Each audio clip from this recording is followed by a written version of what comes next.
네, 안녕하세요. 제 목소리 다들 들리시죠? 네, 그러면 지금부터 효율적인 논문 투고 시스템인 스칼라1 매뉴스크립트에 대해서 교육을 진행하도록 하겠습니다. 저는 클레리베이트 애널리틱스의 컨설턴트 함소영입니다. 먼저 오늘의 아젠다에 대해서 보여드리도록 하겠습니다. 먼저 클레리베이트 애널리틱스의 저널 선정 절차에 대해서 좀 간단하게 먼저 설명을 드리고요. 그 다음에 오늘 가장 핵심이 되는 온라인 투고 시스템인 스칼라1 매뉴스크립트에 대한 교육을 진행을 하고, 그리고 그 전 세계 최대 피어 리뷰 플랫폼인 퍼블론스에 대해서 좀 소개를 드리도록 하겠습니다. 그리고 퍼블론스에서도 우리 저널의 홍보 효과를 보실 수가 있으시지만 좀 더 직접적으로 SCI급 연구자를 대상으로 우리 저널 또는 우리 학회를 홍보하실 수 있는 워삭에 대해서 안내를 드리도록 하겠습니다. 먼저 클레리베이트 애널리틱스는 1950년대부터 저널 세계화를 시작해서 좀 엄격하고 굉장히 공정한 절차를 통해서 저널을 선정을 하고 있습니다. 그래서 가장 많이 알고 계시는 SCI 저널을, 그 SCI를 보유하고 그 기법을 보유하고 있는 곳이 저희 클레리베이트 애널리틱스입니다. 그러면은 클레리베이트 애널리틱스의 저널 선정 절차에 대해서 좀 간단하게 안내를 해드리도록 하겠습니다. 먼저 웹 오브 사이언스라고 굉장히 많이 들어보셨을 텐데요. 웹 오브 사이언스 코어 컬렉션이 SCI급 논문을 확인해 보실 수 있는 전 세계 유일한 데이터베이스입니다. 그리고 그 웹 오브 사이언스 코어 컬렉션에는 총 6개의 에디션으로 구성이 되어 있습니다. 그 웹 오브 사이언스 코어 컬렉션에 있는 일부 에디션이 SCI급 저널이다라고 보시면 되시는데요. 그 중에서도 지금 제가 4개의 에디션을 보여드리고 있습니다. 맨 왼쪽 상단에 보시면은 SCI2라고 해서 Science Citation Index Expanded입니다. 그래서 과학 분야에서의 SCI급 저널이다라고 보시면 되시고요. 오른쪽에 보시면 SSCI라고 해서 사회과학 분야의 SCI급 저널이 되겠습니다. 그리고 왼쪽 하단에 보시면은 AHCI라고 해서 인문학 분야에 걸친 SCI급 저널들을 저희가 그 세 개는 AHCI라고 부르고 있습니다. 오른쪽 하단에 보시면 ESCI라고 해서 다른 세계들과는 좀 다르게 연한 보라색으로 표시를 해두었는데요. Emerging Source Citation Index라고 해서 SCI2와 SSCI와 AHCI는 아직 포함이 되고 있지는 않지만 최소 표준을 충족하고 있는 학술지 문헌 색인으로 2015년도부터 웹 오브 사이언스 코어 컬렉션에 색인이 되었고 2005년부터 현재까지 출판되고 있는 저널들을 가지고 저희가 색인을 하고 있는 새로운 에디션입니다.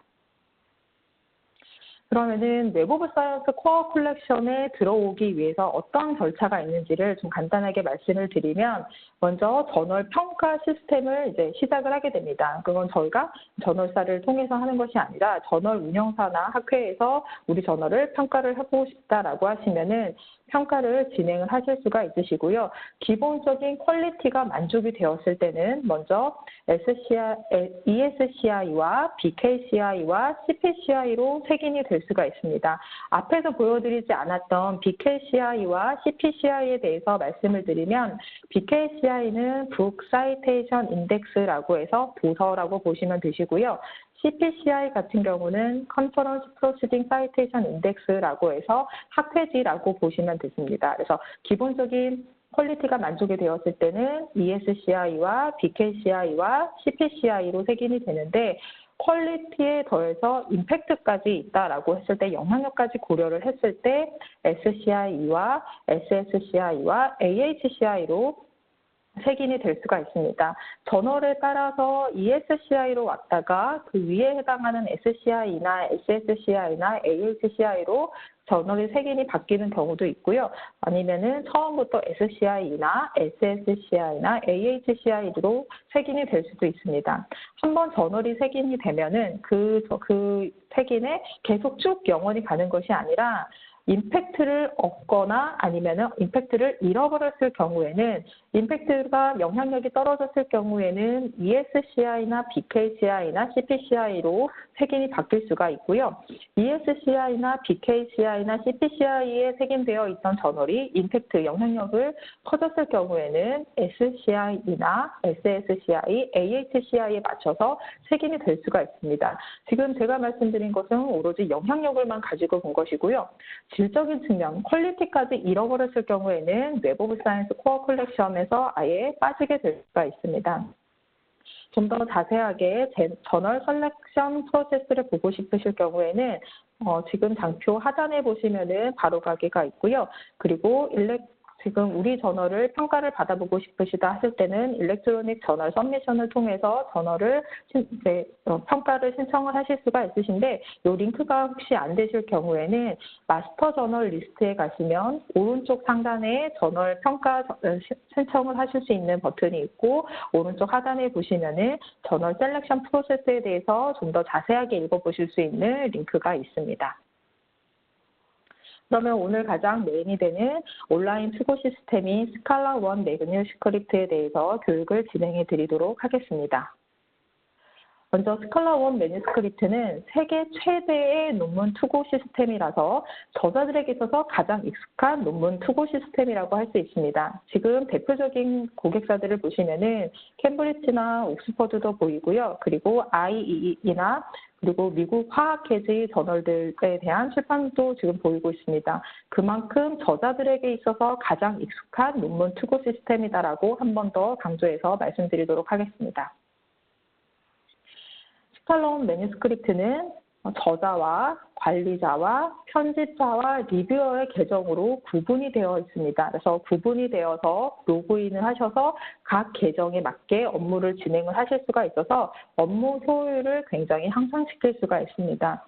논문 출판과 그 피어 리뷰가 되는 베이직 프로세스에 대해서 좀 설명을 드리면 처음에 저자가 논문을 특정 저널에 투고를 하게 됩니다. 투고가 된 논문 매뉴스크립트를 관리자 계정에서 기본적으로 메인 다큐멘트는 있는지, 피겨는 있는지, 저자 이름과 기관이라든지 이메일 주소 이런 것들을 기본적인 체크를 하게 되면 기본적인 것이 완성이 됐을 경우에는 에디터에게 해당 매뉴스크립트가 전달이 됩니다. 그러면 에디터 같은 경우에는 에디터가 하는 굉장히 시간을 많이 들이고 노력을 해야 되는 리뷰어, 이 매뉴스크립트를 리뷰할 수 있는 리뷰어를 찾고 선정하고 그리고 그들에게 리뷰 요청을 하는 작업을 에디터 단계에서 하게 되고요.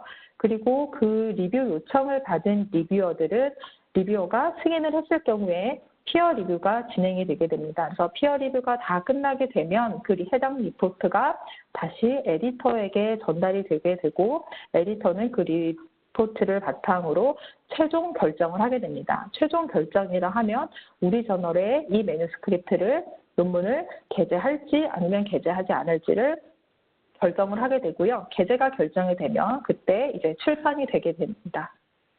여기에서 보시면은 관리자와 에디터의 역할은 저널 운영사에서 하는 역할이라고 볼 수 있고요. 그리고 저자와 리뷰어 같은 경우에는 연구자의 역할이다라고 할 수 있습니다. 스칼라1 매뉴스크립트 같은 경우에는 저널 운영사마다 워크플로우가 다를 수가 있습니다. 그래서 저널 운영사의 워크플로우에 맞춰서 스칼라1 매뉴스크립트를 설정을 하실 수가 있으신데요. 제가 세 개의 가장 중요한 세 개의 워크플로우에 대해서 좀 설명을 드리면 제일 먼저 숫자 0으로 표현이 되어 있고 싱글 티어 오브 에디터스라고 되어 있는 이 워크플로우에 대해서 설명을 드리면 앞에서 제가 베이직 프로세스라고 보여드린 것과 굉장히 유사합니다. 그래서 저자가 논문을 서밋을 하게 되면 어드민 계정에서 체크리스트에 따라서 기본적인 체크가 하게 되고 그 체크가 된 매뉴스크립트는 에디터인 셰프라고 해서 편집장에게 전달이 되게 됩니다. 편집장에게 전달이 된 논문을 가지고 편집장은 리뷰어를 찾고 선택하고 리스트업을 하고 그리고 그 리뷰어들에게 잠정적인 리뷰어들에게 요청 메일을 보내게 됩니다. 그리고 그 요청을 수락한 리뷰어들은 지금 왼쪽 그림을 보시면은 2명의 리뷰어는 체크를 했고 1명의 리뷰어는 거절을 했습니다. 그래서 이렇게 승인이 된 리뷰어들 가운데서 이 피어 리뷰가 진행이 되면 피어 리뷰가 끝났을 때 리포트가 완성이 되고요. 그 리포트가 다시 에디터인 셰프, EIC라고 부르는 편집장에게 전달이 되게 됩니다. 그러면 편집장은 그 리포트를 바탕으로 최종 게재 여부를 결정을 하게 되고요. 그리고 그 게재 여부가 결정이 되면 그때 이제 저자에게 그 결과를 전달을 하게 됩니다. 그러면은 지금 두 번째 보시는 AE 디시전이라고 해서 숫자 1로 표현되어 있는 이 워크플로우 같은 경우에는 이전 단계보다 조금 더 늘어나 있는 것을 보실 수 있는데요. 보시면은 요 단계가 더 들어가 있습니다. AE라고 하면은 어소시에이트 에디터라고 해서 편집위원이라고 볼 수 있는데 지금 편집장에게 지금 매뉴스크립트가 전달된 것까지는 같은 워크플로우를 가지는데 편집장이 이번에는 편집위원에게 매뉴스크립트를 전달을 하게 됩니다. 그래서 그 매뉴스크립트를 보고 편집위원이 리뷰어를 찾고 선택하고 인비테이션을 보내는 작업을 하게 됩니다. 그러면은 그 리뷰 요청을 수락한 리뷰어가 리뷰를 마치게 되고 그 리뷰 끝난 리포트를 이번에는 편집위원에게 전달이 되어서 편집위원이 최종 결정을 하게 되는 단계라고 볼 수 있습니다. 그래서 이전 거와는 다른 게 편집장이 아니라 편집위원이 최종 게재 여부를 결정한다라고 할 수 있습니다. 그리고 마지막으로 가장 오른쪽에 있는 A 레코멘데이션 워크플로우 같은 경우에는 가장 좀 복잡해 보이는 단계인데요. 여기 보시면은 이 단계가 들어가 있는 것을 보실 수가 있으세요.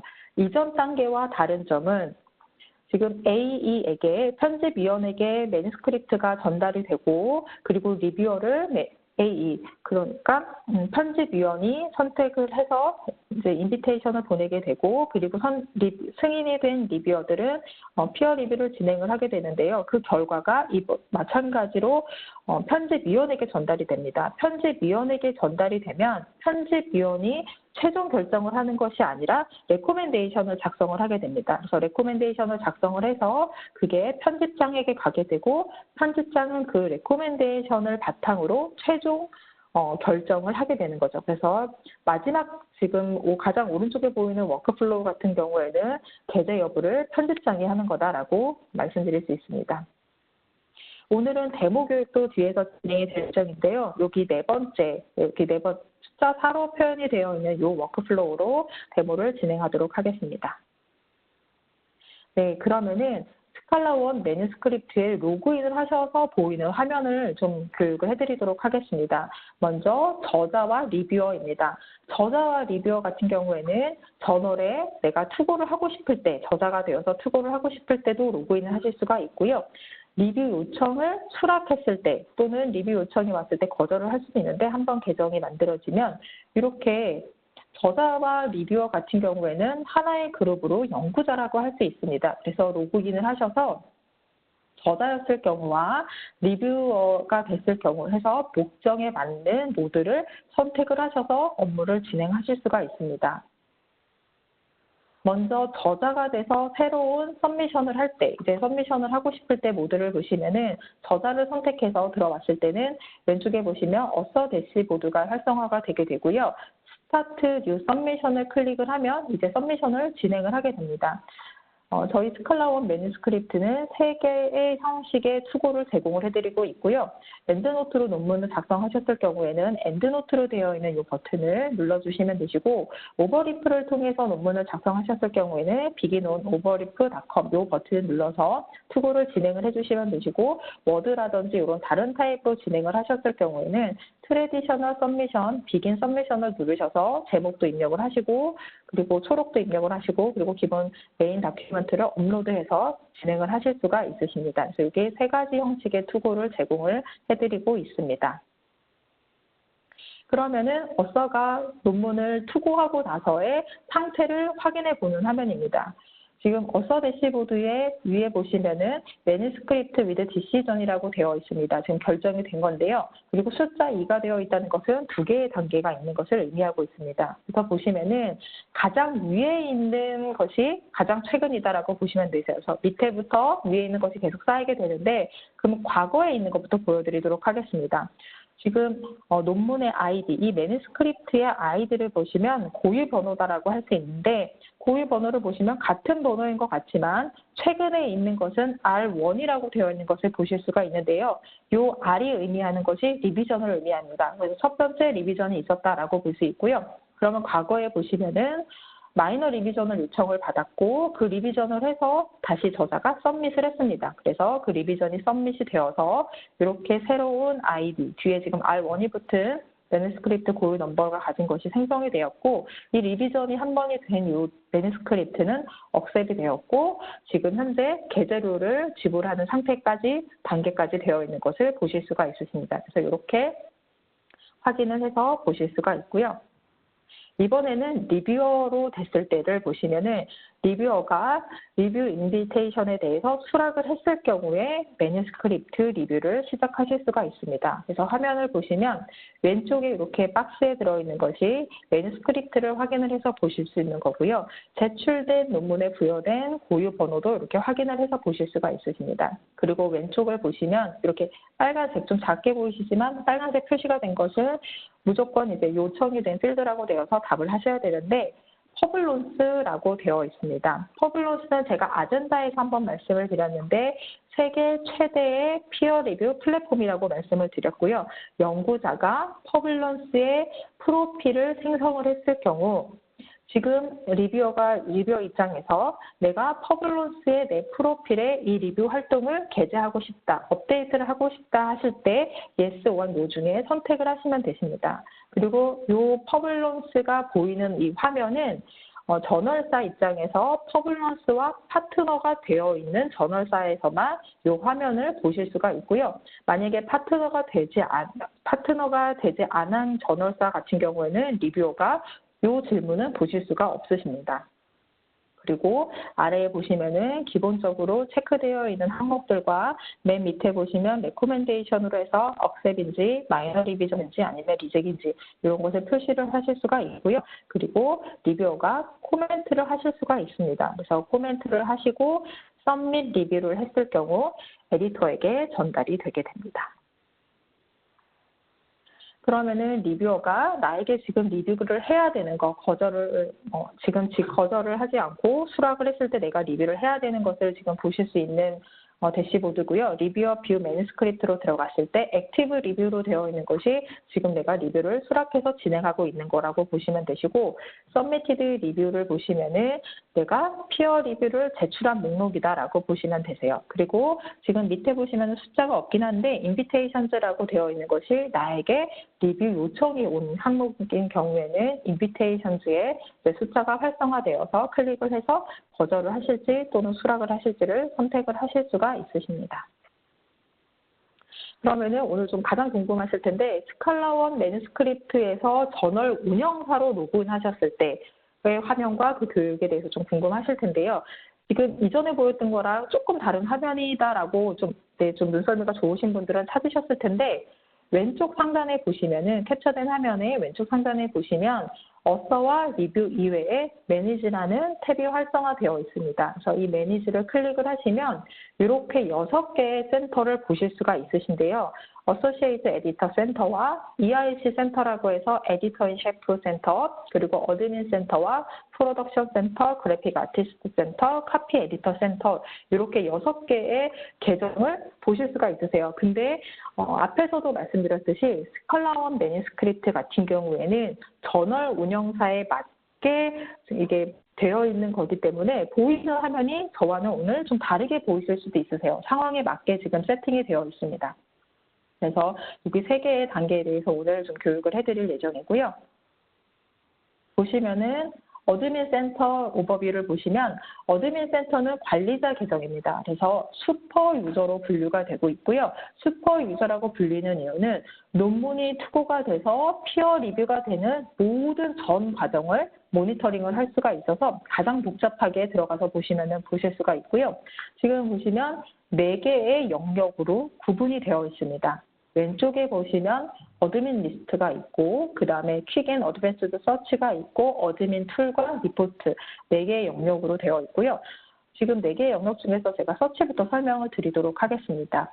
퀵 앤 어드밴스드 서치를 보시면 특정 저자 또는 특정 키워드 또는 특정 분류 아니면은 특정한 매뉴스크립트를 찾고 싶으실 때 퀵 앤 어드밴스드 서치를 통해서 검색을 해서 보실 수가 있는 거고요. 그리고 오른쪽에 보시면 어드민 툴이라고 해서 이메일이 발송되는 그런 툴이라든지 아니면 어카운트 계정을 더 늘린다든지 이런 기본적인 세팅을 하실 수 있는 어드민 툴이 있고, 그리고 리포트라고 해서 우리 저널에 투고된 논문의 타입이라든지 아니면 억셉되고 리젝된 그런 비율이라든지 이런 것들을 간단하게 리포트를 해서 보실 수 있는, 분석을 해서 보실 수 있는 리포트가 있습니다. 그러면 제가 설명 안 드린 어드민 리스트에 대해서 설명을 드리면, 지금 굵은 글씨체로 되어 있는 1번부터 9번까지 이렇게 되어 있는데요. 1번부터 9번의 순서로 피어 리뷰가 진행이 된다라고 보시면 되세요. 지금 여기에는 숫자들이 굉장히 많이 있는데 논문이 지금 하나도 없는 상태에서 논문 하나가 투고가 돼서 진행이 된다면 위에부터 아래 단계로 진행이 되고 있고, 그 모든 전 과정을 어드민 센터 계정에서는 확인해 보실 수가 있습니다. 그래서 진행이 되는 순서이고요. 각 단계별로 지금 머물러 있는 매뉴스크립트가 몇 개인지도 클릭해서 보실 수가 있으십니다. 1번의 어드민 태스크에 제가 이렇게 분홍색으로 박스를 만들어 놨는데, 이게 바로 어드민 계정에서 꼭 하셔야 하는 체크리스트입니다. 수고된 논문이 기본적인 형식이 다 갖춰져 있는지를 확인을 해서 편집장에게 넘기게 되게 됩니다. 그래서 어드민 체크리스트를 꼭 하셔야 됩니다. 네, 그러면 이번에는 편집자의 계정에서 보여드리면, EIC 센터 계정에서는 리뷰어를 선정하고 그리고 그들에게 요청 메일을 보내고 피어 리뷰의 진행 상황을 모두 추적할 수 있고 최종적으로 논문을 우리 저널에 게재할지 안 할지를 정할 수가 있는 계정입니다. 굉장히 중요한 계정인데요. 보시면은 마찬가지로 퀵 서치를 통해서 특정 매뉴스크립트를 찾아보실 수가 있고요. 리포트도 해서 보실 수가 있으십니다. 그리고 왼쪽에 보시면은 어드민 계정과 마찬가지로 위에서부터 아래로 피어 리뷰가 진행되는 상황을 모니터링을 하실 수가 있고요. 보시면은 리뷰어를 선정하시고 그리고 논문의 최종 게재 여부를 결정하실 수도 있으십니다. 그러면은 제가 앞에서 편집자가 하는 역할 중에 굉장히 중요하고 시간과 노력을 많이 들이는 게 리뷰어를 찾는 것입니다. 근데 리뷰어를 찾을 때 시간과 노력을 많이 들이는 것을 좀 더 쉽고 빠르게 해드리기 위해서 리뷰어 로케이터라는 시스템이 스칼라1 매뉴스크립트에 활성화를 할 수가 있습니다.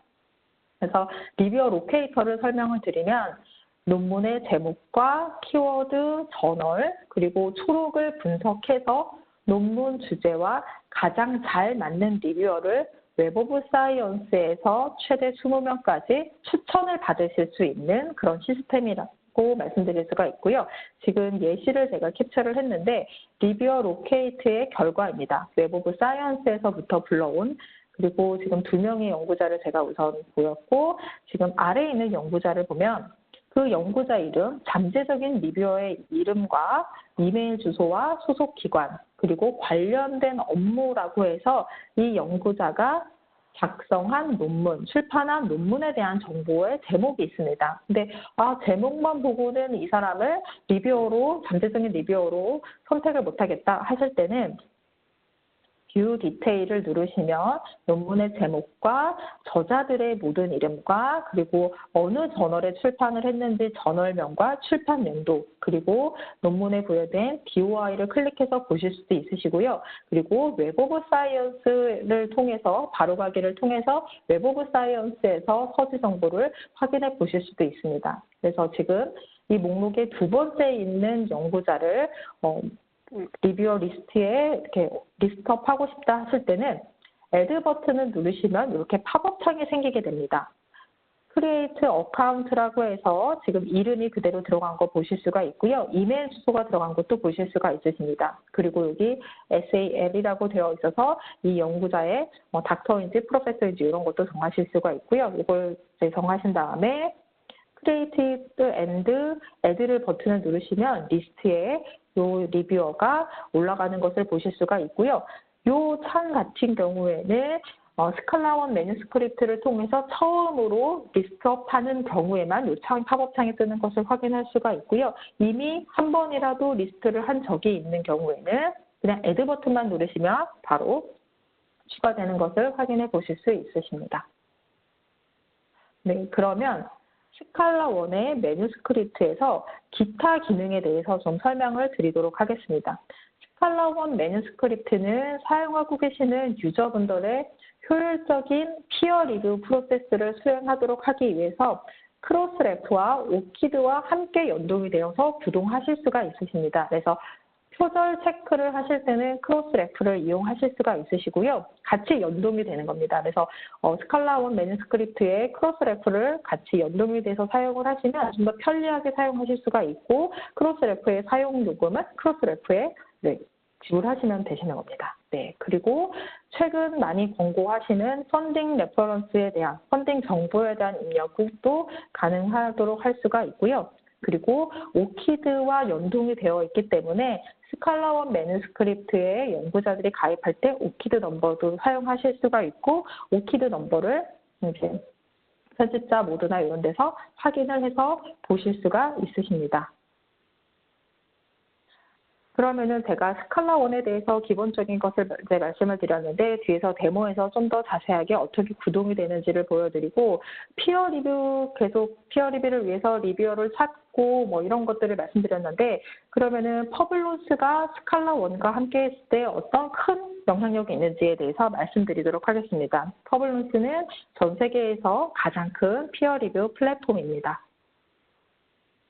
먼저 퍼블론스에 대해서 좀 설명을 드리면 퍼블론스를 통해서 전 세계에서 가장 큰 피어 리뷰 플랫폼인 퍼블론스를 통해서 우리 저널을 홍보할 수도 있고 우리 저널에 딱 맞는 리뷰어도 찾으실 수가 있으십니다. 퍼블론스는 3개의 모드로 되어 있다고 할 수 있는데요. for institution이라고 해서 기관을 위한 거, 그리고 for researchers라고 해서 연구자를 위한 거, for publisher라고 해서 출판사를 위한 것, 저널 운영사를 위한 모드 이렇게 3가지의 모드가 있고요. 먼저 기관을 위한 것은 우리 기관에 소속된 연구자의 출판물, 연구 성과와 우리 연구기관에 소속된 연구자가 수행한 피어 리뷰 활동, 이런 글로벌 출판의 영향력을 다 확인해서 보실 수가 있으십니다. 그래서 이것을 그냥 단순히 확인만 하시는 것이 아니라 퍼블론스 API를 활용해서 데이터도 관리를 해서 보실 수가 있으십니다.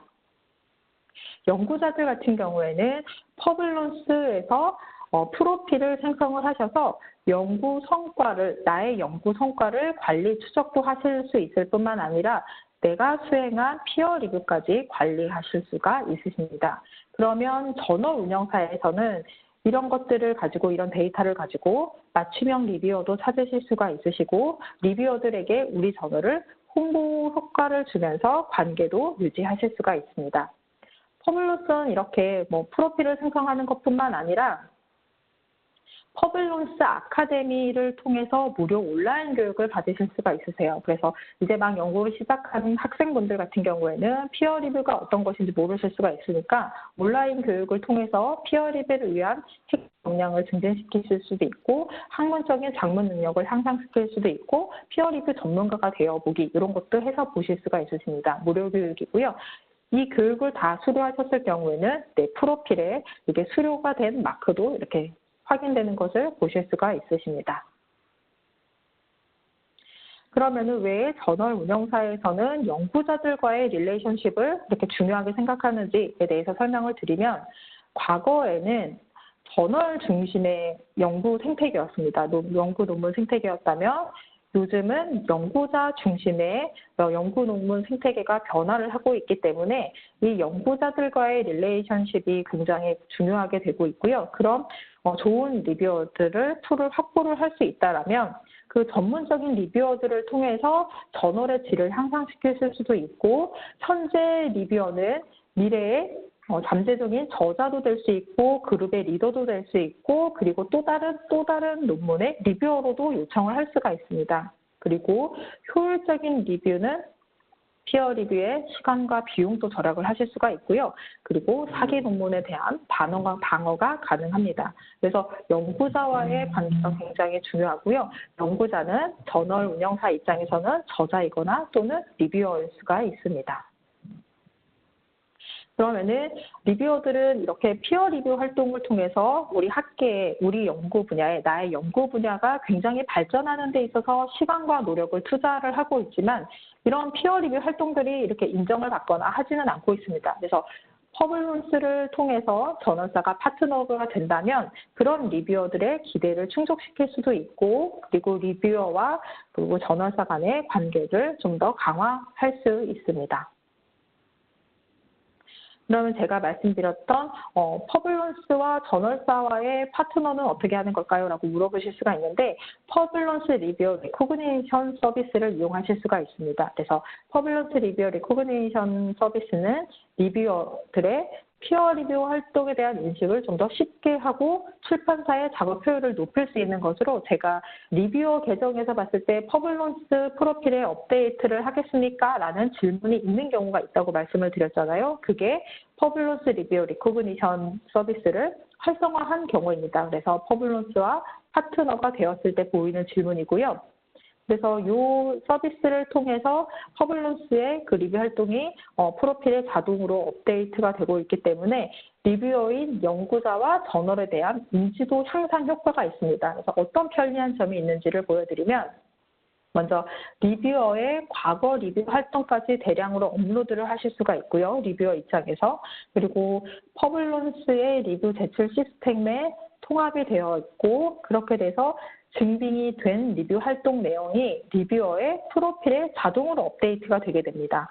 그러면 그 자동으로 업데이트가 되면은 그 연구자는 피어 리뷰 활동한 것을 이렇게 홍보도 하실 수가 있고, 그 활동이 업로드가 되면서 저널에 대한 홍보 효과도 있을 수 있습니다. 그리고 리뷰한 논문이 출판이 될 때마다 리뷰어에게 알림이 메일 알림을 보내실 수가 있고요.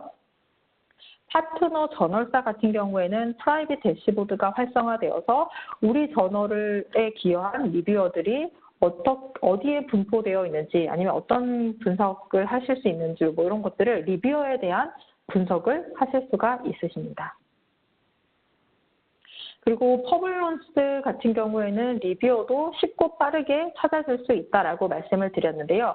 퍼블런스 리뷰어 커넥트 같은 경우가 그 서비스입니다. 그래서 각 분야에서 영향력 있는 리뷰어를 쉽고 빠르게 찾을 수 있는 시스템입니다. 그래서 웹 오브 사이언스와 퍼블런스는 연동이 되어 있고요. 그래서 웹 오브 사이언스의 논문과 인용 정보뿐만 아니라 퍼블런스 플랫폼에 있는 리뷰 활동 데이터까지 더해서 그 안에서 가장 영향력 있는 리뷰어를 추천받으실 수 있는 시스템인 거죠.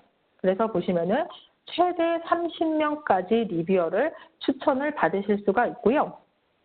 웹 오브 사이언스에서의 논문과 인용된 정보뿐만 아니라 어떤 정보를 가지고 또 스크리닝을 할 수 있는지를 말씀드리면, 프로필에 있는 편집 활동, 연구자의 프로필에 있는 편집 활동과 그리고 리뷰한 내역, 또 리뷰어의 연구 분야, 그리고 최근 리뷰를 얼마큼 했는지에 대한 현재 리뷰 능력을 스크리닝을 해서 추천을 받으실 수가 있는 서비스입니다. 그리고 오른쪽에 보시면은 웹 오브 사이언스를 통해서 정보를 활용할 수가 있는데요. 웹 오브 사이언스에서 출판된 가장 최신 논문을 통해서 가장 최신 이메일 주소를 얻으실 수가 있고요. 그리고 후속 기관의 프로필, 그리고 가장 최근 출판된 논문에 대한 정보도 보실 수가 있습니다. 퍼블런스 리뷰어 커넥트 같은 경우에는 스칼라원 매뉴스크립트에서만 오직 사용을 하실 수가 있고요. 바로 전에 보여드렸던 퍼블런스 리뷰어 레코그니션 같은 경우에는 스칼라원 매뉴스크립트를 사용하고 있지 않은 저널사에서도 서비스를 하실 수가 있으신 서비스입니다. 그러면은 우리 저널을 또는 우리 학회를 보다 직접적으로 연구자들에게 홍보를 하실 수 있는 워삭에 대해서 좀 안내를 해드리고 데모를 진행하도록 하겠습니다. 먼저 보시면 워삭은 연구자들에게 우리 대학의 우수 연구자나 아니면 최근 연구 성과를 홍보하실 수 있는 이메일 마케팅 서비스입니다. 그래서 웹 오브 사이언스 코어 컬렉션에 있는 저자들 중에서 특히 원하는 대상, 타겟 대상으로 특정 국가라든지 특정 기관이라든지 특정 연구자라든지 이런 것들을 특정을 해서 그들에게 이메일을 발송을 해서 마케팅을 하실 수 있는 서비스입니다. 그래서 보시면 워삭을 좀 더 효율적으로 활용하는 방법은 우리 학회 행사나 또는 컨퍼런스에 참여를 요청할 때 아니면 학회 홍보를 할 때 또는 인바이티드 토크들을 위해서 연사 초청 등을 위해서 직접적으로 연구자들에게 홍보를 하고 릴레이션십을 구축하실 수도 있고요. 피어 리뷰 프로세스를 위해서 좀 더 역량 있는 리뷰어들을 확보하기 위해서 연구자들에게 인지도를 향상시킬 수 있는 효과가 또 있을 수 있고요. 우리 저널이나 우리 학회에서의 주 연구 성과를 홍보를 함으로써 글로벌 레퓨테이션과 브랜드 파워를 증진시키실 수도 있으십니다. 그러면 워삭 프로세스에 대해서 좀 간단하게 설명을 드리도록 하겠습니다. 먼저 타겟이 되는 연구의 조건을 협의를 하게 됩니다. 그래서 특정 국가, 기관, 저널, 연구 분야, 연구 주제, 논문 건수. 논문 건수 같은 경우에는 주제가 맞더라도 논문이 한두 편이 있는 경우가 아니라 논문 20편 이상 쓴 연구자 이렇게 할 수가 있고요. 그래서 그 조건을 먼저 협의가 되게 되고 그 타겟 연구자들에게 전달할 이메일 콘텐츠를 작성을 해주시면 되십니다. 그래서 이메일 콘텐츠 같은 경우에는 특정 서식은 없고 고객사가 직접 목적에 맞도록 자유롭게 콘텐츠를 구성해서 주시면 되시고요. 그러면 웹 오브 사이언스에서 연구자들 중에서 제시된 조건에 맞는 모 집단수를 확인하게 됩니다. 그리고 그 모 집단수가 정해지면 이메일 발송을 테스트 이메일을 먼저 발송을 하고 문제가 없을 경우에 이메일 캠페인을 전개가 됩니다. 그래서 10,000명의 연구자에게 보내주세요가 돼서 10,000명에게 이메일 캠페인이 끝났습니다. 그래서 이메일이 끝났다고 그냥 전달만 드리는 것이 아니라 메일 발송 결과와 오픈율 등을 실시간으로 확인해 보실 수 있는 실시간 결과 조회 페이지를 제공을 해드리고 있습니다. 그리고 보시면은 여기 아래에 이메일을 보내실 때 HTML 제작 서비스 같은 경우는 유료로도 진행을 해서 보실 수가 있으십니다. 그러면은 제가 스칼라1 매니스크립트 퍼블런스 워삭에 대해서 말씀을 드렸고요. 그러면은 이번에는 데모를 좀 진행을 해 보도록 하겠습니다. 먼저 스칼라1 매니스크립트 데모 사이트이고요. 고객사마다 지금 저널 운영사마다 좀 더 다르게 세팅이 되어 있을 수가 있기 때문에 오늘 제가 보여드리는 화면과는 좀 다르게 보이실 수도 있다는 점을 미리 말씀드리도록 하겠습니다. 먼저 저는 저널 운영사 계정으로 로그인을 해보도록 하겠습니다. 네, 그러면 왼쪽 상단에 보시면은 매니지라고 되어 있는 것이 활성화된 거 보실 수가 있고요. 이렇게 클릭해서 보시면은 6개의 타입이 있습니다. 그러면 제가 슬라이드에서 이거 다시 한번 보여드리도록 하겠습니다. 지금 제가 여기 숫자사로 표현되어 있는 가장 복잡해 보이는 방법으로 오늘 데모를 진행할 거라고 말씀을 드렸는데요. 저자가 논문을 서밋한 다음에 제일 먼저는 어드민 계정으로 가게 됩니다. 그래서 저는 계정 하나로 어드민과 ERC와 A 계정을 왔다 갔다 할 예정이기 때문에 좀 복잡하게 왔다 갔다 하는 것을 보실 수가 있으신데 저널 운영사나 지금에서는 각자 맡으신 곳에 로그인을 하셨을 때의 화면을 보시면 되세요. 그러면은 먼저 저는 어드민 계정으로 가보도록 하겠습니다. 제가 데모를 위해서 이미 하나의 매니스크립트를 하나 서밋을 해놓은 게 있고요. 먼저 설명을 드리면 지금 어드민 대시보드로 들어가서 확인해 보실 수가 있고 어드민 리스트 1번부터 쭉 아래로 진행이 되고 있고 각 단계별 지금 몇 개의 매니스크립트가 있는지도 확인해 보실 수가 있고요. 퀵 서치를 통해서 논문을 찾아보실 수도 있으세요. 매니스크립트를 확인해 보실 수가 있고 쭉 내려서 보시면은 지금 어드민 툴을 통해서 세팅도 가능하시고요. 리포트를 통해서 우리 저널에 투고된 논문의 비율이라든지 아티클인지 아니면은 이메일 타입인지 이런 것도 분석을 해서 보실 수가 있으십니다. 제가 어드민 계정에서 가장 중요한 것은 어드민 태스크라고 말씀을 드렸고요. 보시면은 숫자가 12로 되어 있습니다. 12개의 매니스크립트가 이 단계에 있다는 것이고요. 어웨이팅 어드민 체크리스트를 클릭을 해서 보시면 맨 위에 있는 매뉴스크립트가 이제 제가 여러 개를 막 했는데 여기 데모로 되어 있습니다. 제목을 먼저 보여드리면 지금 논문의 제목과 그리고 고유 번호 그리고 오리지널 아티클인 거 확인할 수가 있고요. 그리고 저자 이름을 보실 수가 있으십니다. 그리고 언제 서밋이 되었는지도 보실 수 있고 AE와 EIC, 어드민 그리고 프로덕트까지 어떤 것도 어사인드가 되어 있지 않습니다. 그래서 보시면은 컴플리트 체크리스트를 언제까지 해야 되는지 이런 듀데이트가 있고요. 그러면 테이크 액션을 해보도록 하겠습니다. 이렇게 보시면 뷰 디테일로 자세한 내용도 바로 보실 수가 있고 아니면은 어드민 체크리스트로 바로 가기도 하실 수 있는데 뷰 디테일로 가보도록 하겠습니다. 이렇게 뷰 디테일을 가시면 매뉴스크립트에 대한 자세한 내용을 보실 수가 있고요. 이렇게 위에 있는 이런 탭들을 클릭해서 보실 수 있고 왼쪽에 있는 탭도 클릭해 보실 수가 있으십니다. 지금 논문의 제목과 저자를 보실 수가 있고요. 여기 왼쪽에 보시면은 여기 아래 HTML, PDF는 이렇게 클릭을 하시면 해당 내용을 PDF로 보실 수 있는 거예요. 그래서 이렇게 보실 수가 있고요. 여기 흰색으로 되어 있는 것은 활성화가 되어 있지 않습니다. 그래서 이 매뉴스크립트는 커버레터는 없다라고 보시면 되시고 쭉 보시면은 이제 이 저자의 오키드 번호도 이렇게 보실 수가 있고요. 그리고 크로스 레프 체크도 해서 보실 수가 있고 이렇게 다양한 것들이 있고요. 그러면 어드민에서 하셔야 되는 가장 기본적인 되는 체크리스트를 보시려면 위에 보시면 컴플릿 체크리스트가 있습니다. 이렇게 클릭해서 들어가시면 이제 어드민 체크리스트가 이렇게 뜨는 것을 확인해 보실 수가 있고요. 그냥 다 클릭해 보도록 하겠습니다. 그냥 몇 개만. 네. 이렇게 해서 어프로브를 하게 되면 네, 어프로브가 지금 된 상태입니다. 그래서 이 체크리스트가 없게 되고 이제 보면 오른쪽에 여기 보시면은 AE와 EIC와 어드민과 프로드가 있는데 어드민에 지금 제 이름, 로그인한 정보가 들어가서 이 사람이 관리자였습니다라고 이렇게 표시가 되게 됩니다. 그러면 어드민을 지났다면 이번에는 편집장에게 가게 됩니다. 편집장에게 가게 되는데 그러면은 저는 모드를 바꿔서 EIC 센터로 들어가 보도록 하겠습니다. EIC 센터를 들어가면 마찬가지로 매뉴스크립트가 피어리뷰가 되는 투구 과정을 진행 과정을 보실 수가 있고요. 퀵 서치가 있고 아래에 리포트가 있습니다. 먼저 EIC에서 타스크를 보시면은 Awaiting A Assignment라고 되어 있습니다.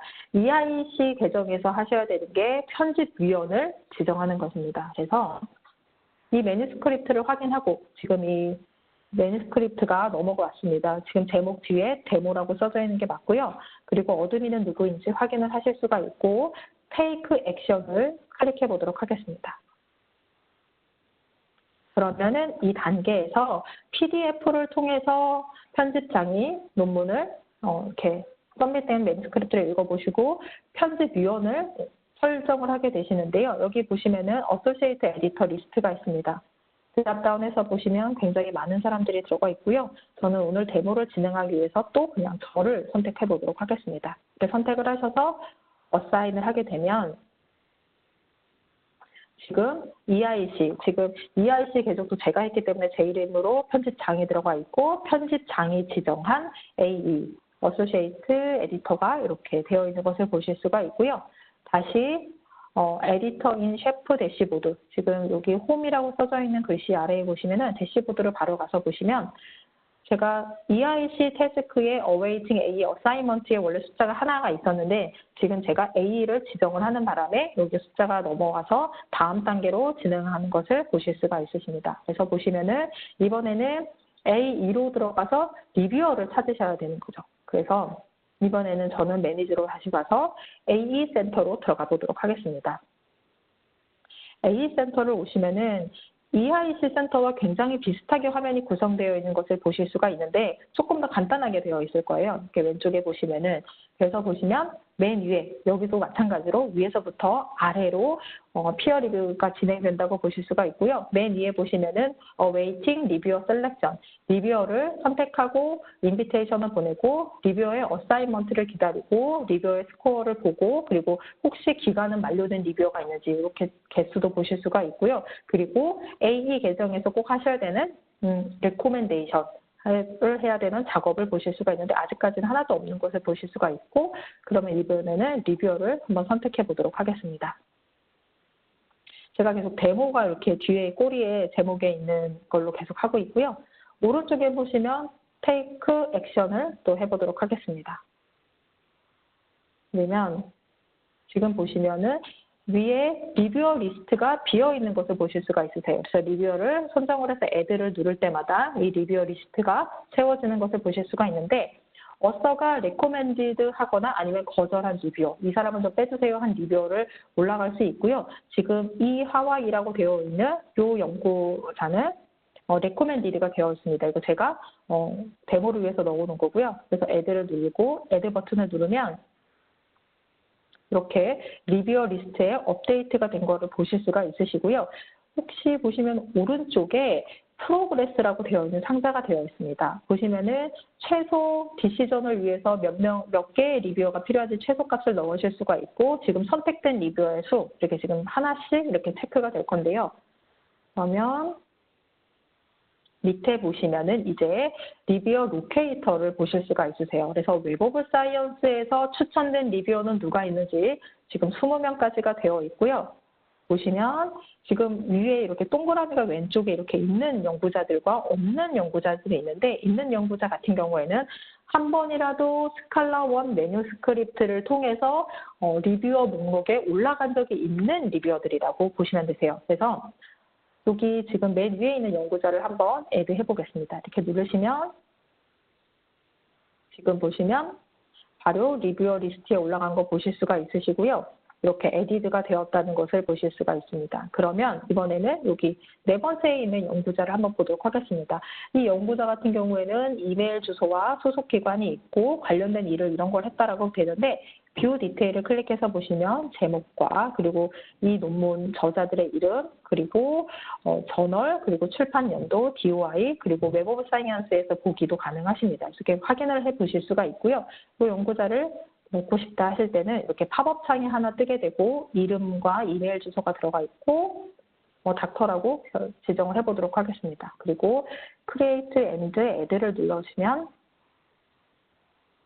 네, 이번에 3명의 리뷰어가 리스트에 올라간 것을 보실 수가 있고요.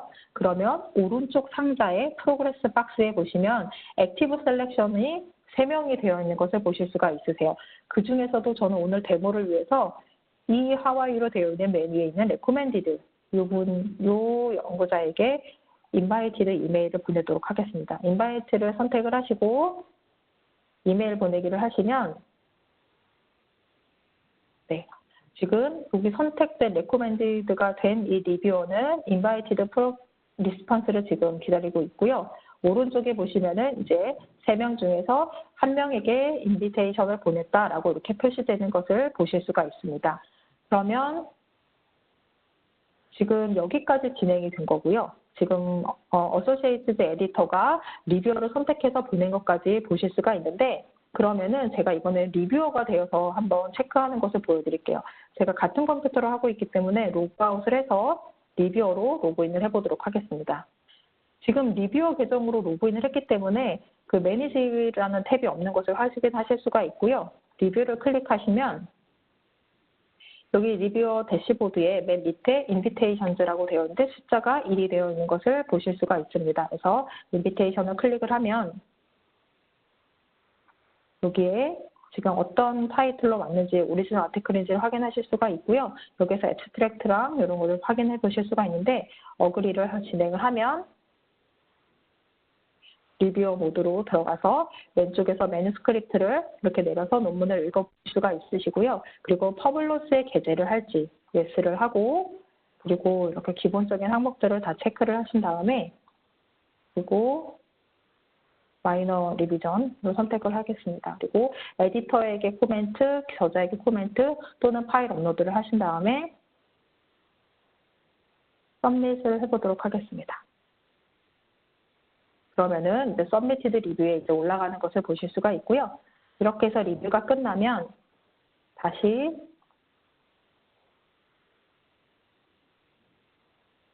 이렇게 넘어가서 편집 위원 센터로 들어가 보겠습니다. 그러면은 이번에는 A2에서 보시면 맨 밑에 awaiting A recommendation으로 되어 있는 것이 활성화된 걸 보실 수 있으세요. 제가 처음에 A 센터로 들어가서 보여드렸을 때는 여기에 숫자가 0으로 되어 있어서 클릭이 되지 않았었거든요. 그래서 여기를 클릭을 해서 보시면 해당 논문에 대해서 리뷰가 끝났고 테이크 액션을 해보도록 하겠습니다. 테이크 액션을 하면 논문의 제목과 저자들이 있고요. 그리고 보시면은 지금 오른쪽에 보면 리뷰라고 되어 있습니다. 리뷰에 어떤 리뷰어였는지 그리고 레코멘디드였는지로 표시가 되어 있고 이 사람은 마이너 리뷰를 요청을 했고 뷰 리뷰를 눌러보시면 그 리뷰어의 코멘트와 이렇게 체크 항목들을 보실 수가 있으십니다. 그리고 이때 편집위원이 나는 억셉을 하겠다. 아니면 또 마이너 리비전이라든지 이런 것을 결정을 할 수가 있고요. 그래서 억셉을 하고 또 에딧 편집장과 그리고 저에게 코멘트를 남기실 수가 있고요. 저는 코멘트를 남기지 않고 서밋을 해보도록 하겠습니다. 그러면은 제가 파워포인트에서 보여드렸던 이 보라색, 진한 보라색 단계가 끝난 것입니다. 그래서 편집위원회에서 레코멘데이션이 작성이 되었기 때문에 이번에는 편집장으로 넘어가게 됩니다. 그래서 이번에는 저는 모두를 다시 EIC 센터로 넘어가 보도록 하겠습니다. 그러면 이번에는 EIC 태스크에서 Awaiting EIC Decision이 지금 활성화된 거 보실 수가 있고요. 이렇게 클릭해서 보시면 데모로 쓰여져 있는 거, 요게 지금 방금 넘어온 거라고 보시면 되시고 테이크 액션을 클릭해 보도록 하겠습니다. 테이크 액션을 클릭을 하시면 오른쪽에 리뷰와 레코멘데이션을 보실 수가 있습니다. 그래서 편집위원이 한 내용과 리뷰어가 한 내용을 다 확인을 해서 보실 수 있고 최종 결정을 하실 수가 있는 거죠. 근데 EIC에서 최종 결정을 억셉을 하면 이렇게 해서 코멘트를 누르시면 저자에게 결과를 보내실 수가 있습니다. 억셉이 되었는지, 리젝이 되었는지 이런 것도 보내실 수가 있고요. 그러면 지금 계속 보이시는데 혹시 이 빨간 창이 지금 뜨게 되는데 이 창에 대해서 한번 설명을 드리도록 하겠습니다. 제가 지금 같은 PC로 계속 저자였다가 리뷰어였다가 그리고 저널 운영사였다를 계속 같이 하고 있기 때문에 이게 같은 PC로 작업이 진행되고 있다라는 경고 알림이 뜨게 되는 겁니다. 그래서 이렇게 경고 알림이 뜨게 되는 것을 보실 수가 있고요. 그러면은 지금 제가 이거 하나를 더 보여드리도록 하겠습니다. 매니지에서 최종 결과가 돼서 저자에게까지 이메일이 가게 되면 그 다음에는 프로덕션 센터로 들어가게 됩니다. 프로덕션 센터로 들어가게 되면 프로덕션에서 그러니까 최종 출판을 위해서 기본적인 항목이 있는지를 프로덕션 센터에서 확인을 하게 됩니다. 이 계정에서 확인을 하게 되면 1번에 위에서부터 아래로 진행이 되는 거라고 말씀을 드렸고요. Awaiting Production 체크리스트를 클릭하면 방금 넘어오는 그 매니스크립트가 있고 여기서도 뷰 디테일을 이번에는 그냥 그리고 프로덕션 체크리스트로 기본적으로 해보도록 하겠습니다. 바로 가기를 해서 보시면 기본적으로 출판되기 위해서 충족된 조건들이 있는지를 이런 것들을 클릭을 하실 수가 있는데 여기까지 해서 체크리스트가 컴플릿이 되면 이때 저자에게 어떻게 화면이 보여지는지 한번 보여드리도록 하겠습니다. 그러면 로그아웃을 하고 이번에는 제가 저자로 들어가서 보여드리도록 하겠습니다.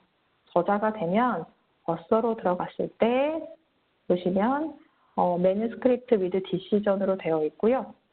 이렇게 보시면은 방금 데모로 되어 있는 이 논문은 억셉이 되었고 지금 계재료를 지불할 때를 기다리고 있습니다. 라고 이렇게 표시가 되게 됩니다. 네. 오늘 지금 데모까지 지금 제가 마쳤고요. 혹시 질문이 있으시면 질문을 좀 몇 개 받아보도록 하겠습니다.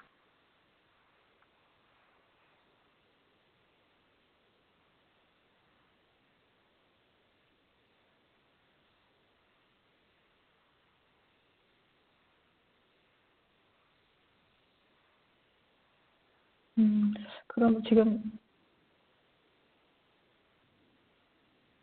네. 리서처 아이디와 퍼블런스가 통합이 된다고 하는데 혹시 쓴 논문만 보여주고 리뷰한 경력은 블라인드로 할 수 있는 방법이 있을까요? 라고 물어보셨는데 네. 그 리서처 이제 프로필을 만드시면 거기에서 리뷰한 경력을 안 올리시면 되세요. 그거 제가 하나 한번 보여드릴게요. 퍼블런스를 한번 보여드리도록 하겠습니다. 잠시만요. 화면이 쉐어가 안 되는구나. 잠시만요. 네, 제가 다시 쉐어를 해서 보여드리도록 하겠습니다.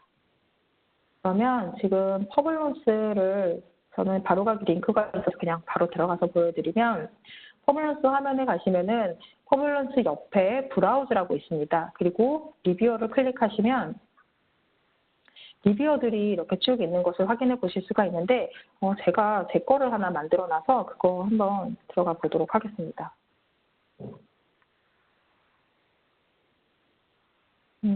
제가 안 찾아지, 네, 아니구나. 지금 제가 안 찾아지는데, 그러면은 그냥 리뷰어를 찾아서 제 걸로 로그인을 해서 한번 보여드리도록 하겠습니다.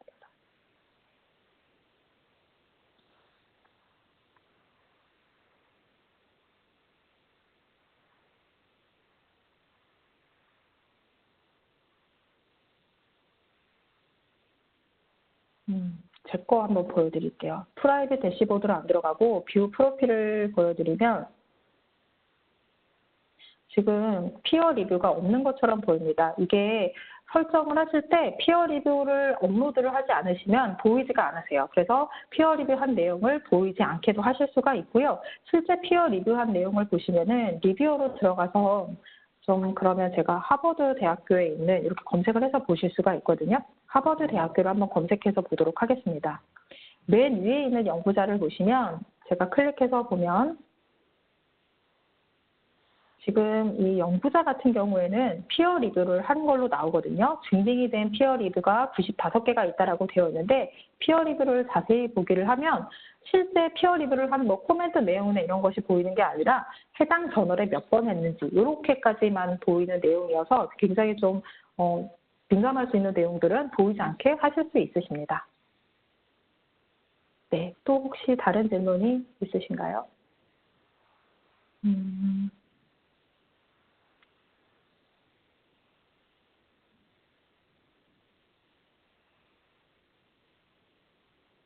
문서 타입에 대한, 잠시만요. 그러면은 웹 오브 사이언스에서 모두 줘야 된다는 전제하에 문서 타입이 컨퍼런스 페이퍼인데 일반 아티클 문서와 퀄리티와 임팩트가 비슷하다고 볼 수 있을까요? 라고 질문을 주셨는데 이게 그 저널, 그러니까 학회에서 나온 저널 같은 경우에도 학회지 같은 경우 컨퍼런스 프로시딩 페이퍼 같은 경우에도 SCI 2로 분류가 되기도 합니다. 그래서 SCI 2면서 동시에 CPCI거나 이런 인덱스도 에디션에도 들어갈 수가 있기 때문에 동시에 들어갈 수가 있습니다. 그래서 문서 타입이라고 하기보다는 그 저널에 대해서 인덱스를 하는 거긴 하지만 이게 SCI 2에도 가능하다면 SCI 2면서 CPCI가 동시에 될 수도 있습니다.